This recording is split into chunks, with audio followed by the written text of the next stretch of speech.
بنو امیہ کا سب سے حسین بادشاہ سلیمان بن عبد الملک، سب سے حسین، 42 سال کی عمر، جوانی، اس کی میت کو قبر کے قریب کیا گیا تو ہلنے لگا تو اس کے بیٹوں نے کہا ہمارے ابا زندہ ہیں، وہ سختہ ہو گیا ہے، زندہ ہیں۔ عمر بن عبدالعزیز رضی اللہ رحمت اللہ علیہ فرمانے لگے ارے بھتیجو زندہ نہیں ہے، قبر کا عذاب جلدی شروع ہو گیا ہے، بل عجل اللہ بالعقوبہ، چھپاؤ، جلدی چھپاؤ۔ عمر بن عبدالعزیز جس تخت پر بیٹھے اس پر سلیمان تھا، اس پر ولید تھا، اس پر عبد الملک تھا، ان تینوں نے اپنے من کو راضی کیا، عمر بن عبدالعزیز نے اپنے رب کو راضی کیا۔ جب عمر بن عبدالعزیز کا وقت آیا مرنے کا تو انہوں نے بلایا رجا بن حیوہ سے، فرمایا کہ میں نے عبد الملک بن مروان، چاچا بھی تھے سسر بھی تھے، ان کی بیٹی فاطمہ سے شادی ہوئی تھی، میں نے اس کو قبر میں اتارا، کفن کی گرہ کھول کے دیکھا تو اس کا چہرہ قبلے سے ہٹ چکا تھا، رنگ کالا سیاہ پڑ چکا تھا۔ عبد الملک بن مروان گورا چٹا تھا، یہ جگہ سرخ تھی، کالا۔ پھر میں نے ولید کو قبر میں اتارا، اس کا بیٹا 10 سال حکومت کی، اس نے 21 سال حکومت کی، اس نے 10 سال کی، ولید بن عبد الملک۔ میں نے اس کے کفن کی گرہ کو کھول کے دیکھا تو اس کا رنگ سیاہ ہو چکا تھا اور قبلہ کی طرف سے چہرہ پھر چکا تھا۔ پھر اس سلیمان کا واقعہ تو ابھی سنایا، پھر اس سلیمان کو قبر میں اتارا اور اس کے کفن کی گرہ کو کھول کے دیکھا تو اس کا چہرہ قبلے سے ہٹ چکا تھا۔ اب میں جا رہا ہوں، مجھے دیکھنا۔ پہلے تینوں نے حکومت کی پوجا کی اور عمر بن عبدالعزیز نے اپنے اللہ کی پوجا کی۔ انہوں نے ایک بڑا عجیب خطبہ دیا جب خلیفہ بنے، اے لوگو، بچپن میں شعر و شاعری کا شوق تھا تو میں شاعر بنا، تھوڑا سا اٹھان ہوئی تو علم کا شوق لگا، میں نے علم حاصل کیا، جوان ہوا تو فاطمہ بنت عبد الملک سے عشق ہوا، میں نے اس سے شادی کی، اب اللہ نے مجھے حکومت دے دی ہے، اب تم دیکھو کہ میں اس سے اپنے اللہ کو راضی کروں گا۔ ہمارے حکمران تو ووٹ سے آتے ہیں اور چلے جاتے ہیں 4-5 سال کے بعد، ان کی وراثت میں حکومت آ رہی ہے اور 3 بر اعظم پر حکومت ہے، اور ایسا روب و دبدبہ ہے بنو امیہ کا، کوئی ان کے سامنے سر نہیں اٹھا سکتا۔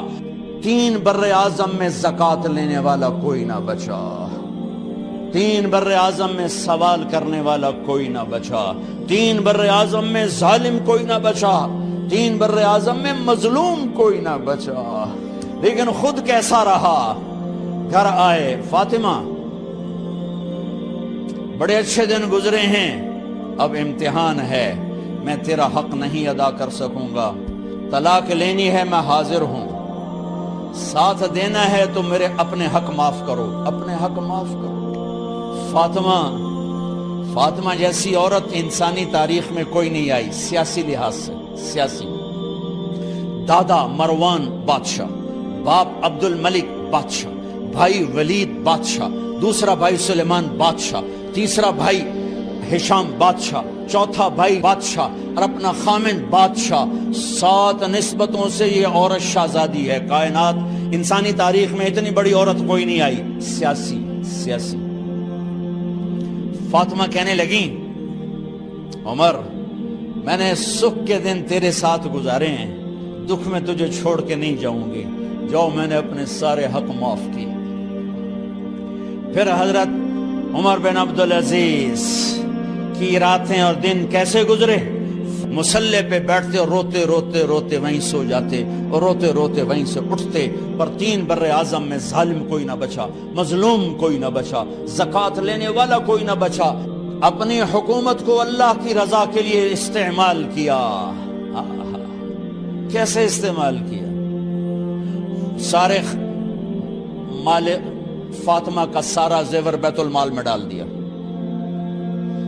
تنخواہ پہ آ گئے، عید کا موقع آیا، بچوں نے ماں سے کہا ہمیں کپڑے لے کر دو، عید آ رہی ہے، ہر آدمی اپنے بچوں کے لیے کپڑے لے رہا ہے، ہمارے بچے بھی کہہ رہے ہیں کپڑے لیں، جاؤ بھائی لو۔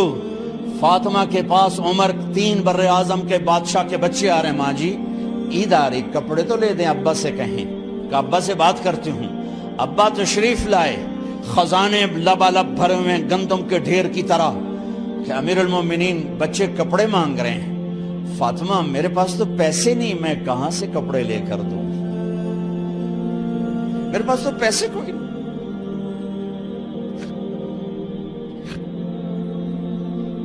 حضرت فاطمہ نے کہا پھر بچوں کا کیا کروں؟ کہا پھر مجھے بھی نہیں پتا کیا کروں۔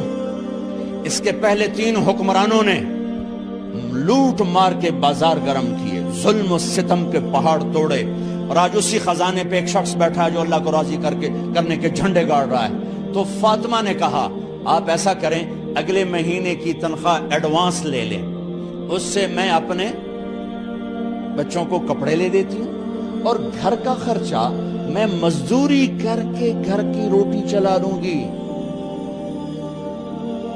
ارے اپنی تاریخ پڑھو، صرف ڈرامے ہی نہ دیکھتے رہ جاؤ، صرف گانے ہی نہ سنتے رہ جاؤ، اور بھی دکھ ہیں زمانے میں محبت کے سوا۔ انہوں نے اپنے بلایا وزیر خزانہ مزاحم، اپنا ہی غلام، ہاں بھائی مزاحم ہمیں بچوں کے کپڑے چاہیے، تو اگلے مہینے کی تنخواہ ایڈوانس مل جائے۔ وہ کہنے لگے امیر المومنین آپ مجھے لکھ کر دے دیں کہ آپ 1 مہینہ زندہ رہیں گے، میں آپ کو تنخواہ دے دیتا ہوں۔ عمر بن عبدالعزیز سر جھکایا، اٹھے، گھر گئے، فاطمہ میرے بچوں سے کہہ دو کہ تمہارا باپ کپڑے لے کے نہیں دے سکتا۔ اپنی تاریخ تو دیکھو، عید کا دن آ گیا، خلیفہ وقت عید کی نماز پڑھاتے تھے، نمازیں بھی خلیفہ وقت پڑھاتے تھے۔ بنو امیہ کا خاندان ملنے کے لیے آ رہا ہے، سارے سرداروں کے بیٹے اعلیٰ پوشاک، اعلیٰ لباس ملنے آ رہے ہیں۔ تھوڑے دیر بعد دیکھا تو بچے بھی ملنے آ رہے ہیں، امیر المومنین کی حیثیت سے بچے باپ کو ملنے آ رہے ہیں، اور ان کے جسموں پر پرانا لباس ہے۔ حضرت عمر انہیں دیکھ کر ادھر اپنے سرداروں کے بچے دیکھے تو زرق برق پوشاکیں، اپنے بچوں کو دیکھا۔ ارے اس باپ سے پوچھو جو سب کچھ کر سکتا ہو اور پھر مٹھی بند کر لے کہ نہیں میں نے حرام کی طرف نہیں جانا۔ بچوں کو دیکھا تو آنکھیں ڈب ڈبا گئیں، آنکھوں میں آنسو آ گئے۔ فرمایا میرے بچوں آج تمہیں اپنے باپ سے گلہ تو ہوگا کہ آج ہمارے باپ نے کپڑے ہی نہ لے کے دیے۔ ان کے ایک بیٹے ہیں عبد الملک، ان سے بھی 4 ہاتھ آگے تھے، ان سے پہلے ہی فوت ہو گئے تھے۔ کہنے لگے ابا جان آپ کو مبارک ہو،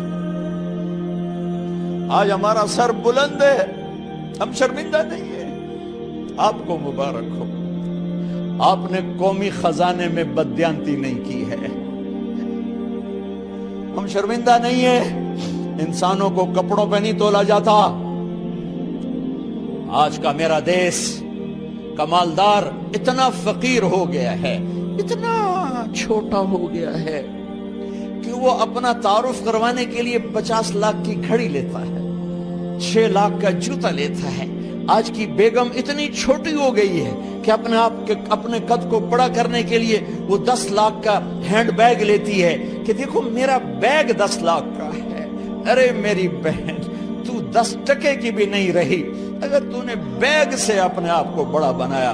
او میرے دوست تو 2 ٹکے کا نہیں ہے اگر تو 10 لاکھ کے جوتے اور 50 لاکھ کی گھڑی سے اگر تو بڑا بننا چاہتا ہے۔ ارے اس دھوکے سے نکلو۔ برینڈڈ کہاں جا رہے ہو؟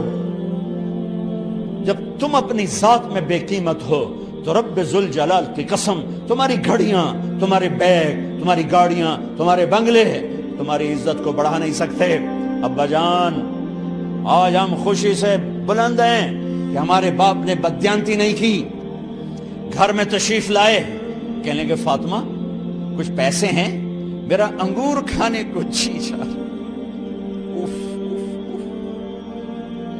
بس فاطمہ رونے لگی، فرمایا امیر المومنین خزانہ تو بھرا پڑا ہے، 1 درم کا بھی تیرا حق نہیں ہے کہ تو 1 درم لے کے انگور خرید لے۔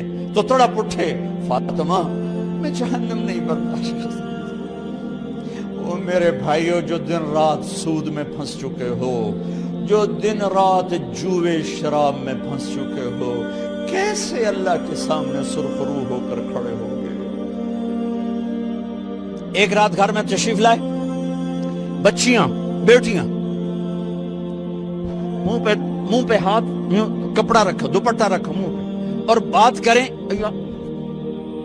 آپ نے پوچھا ارے کیا ہوا تمہیں، یہ منہ پہ کپڑا کیوں رکھتی ہو؟ تو خاموش ہو گئی، لیکن گھر کی خادمہ رو پڑی، کہا امیر المومنین آج آپ کی بیٹیوں نے کچا پیاز توڑ کے اس سے روٹی کھائی، سالن کھائی، اور میرے آج کا تاجر کہتا ہے جھوٹ نہ بولوں تو کاروبار کیسے، میرا افسر کہتا ہے رشوت نہ لوں تو گزارا کیسے کروں۔ تو عمر بن عبدالعزیز پھس پہ ہچکیوں کے ساتھ روئے کہ میری بچیوں، میں تمہیں بڑے اچھے کھانے کھلا سکتا ہوں، پر میں جہنم کی آگ برداشت نہیں کر سکتا۔ بھائیو، اس بندے نے اپنے آپ کو ذبح کر دی، اللہ کو راضی کرنے کے لیے ذبح کر دی، اپنے ذات کو، اپنے جذبات کو، اپنے احساسات کو۔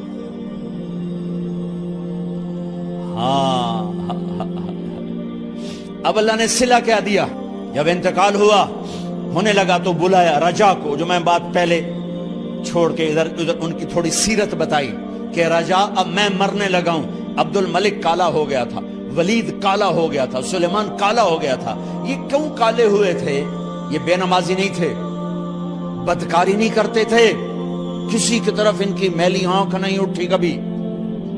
یہ ظالم تھے، ظالم، انسانوں کا خون پیا، مال میں خیانت کی، اس پر اللہ نے چہرے پھیر دیے۔